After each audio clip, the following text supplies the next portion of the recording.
நீதிமொழிகள் 10:20-28 முடிய. நல்லாரின் சொற்கள் தூய வெள்ளிக்கு சமம், பொல்லாரின் எண்ணங்களோ பதருக்கு சமம்.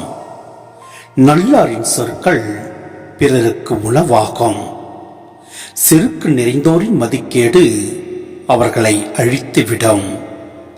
ஆண்டவரின் ஆசி செல்வமளிக்கும், அச்செல்வம் துன்பம் களவாது அளிக்கப்படும் செல்வம்.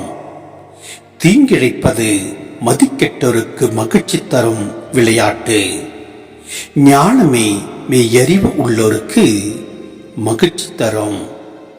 பொல்லார் எதற்கு அஞ்சுவாரோ அதுவே அவர்களுக்கு வரும்.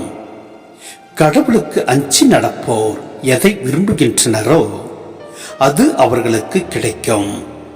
சுடற்காற்றுக்கு பின் பொல்லார் இராமற் போவர்.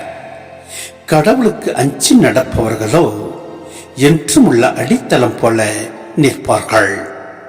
பல்லுக்கு காடியும் கண்ணுக்கு புகையும் எப்படி இருக்குமோ அப்படியே சோம்பேறிகள் தங்களை தூது அனுப்பினோருக்கு இருப்பர். ஆண்டவரிடம் கொள்ளும் அச்சம் ஆயுளை நீடிக்க செய்யும்.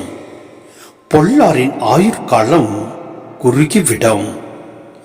நல்லார் தாம் எதிர்பார்ப்பதை பெற்று மகிழ்வர். பொல்லார் எதிர்பார்ப்பதோ அவர்களுக்கு கிட்டாமற் போகும்.